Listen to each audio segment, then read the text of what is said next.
আমার আল্লাহ বলেন, হে পৃথিবীর মানুষ, হে আমার বান্দারা, তোমরা দুনিয়ার মধ্যে গিয়েছো, আমি তোমাদেরকে দুনিয়ার মধ্যে পাঠাইলাম।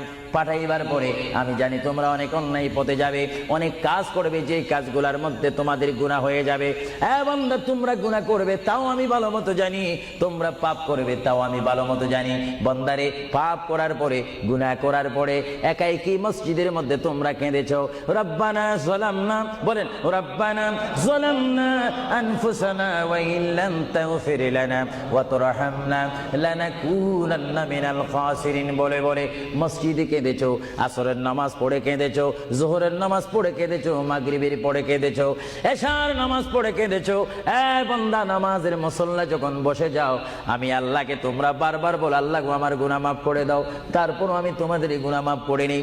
তারপরও তোমরা নিশি রাত্রে, মানুষ যখন ঘুমে যায়, তোমার বিবি যখন ঘুম যায়, তোমার ছেলে যখন ঘুম যায়, তুমি নিশি রাত্রে ঠান্ডা পানি দিয়ে ওযু বানিয়ে নামাজের মুসল্লায় বসে তুমি আবার যখন ডাক দাও, রব্বুল আলামিন, পৃথিবীর কোনো মানুষ আমার গুনাহ সম্পর্কে জানে না, তুমি আমার গুনাহ সম্পর্কে জানো।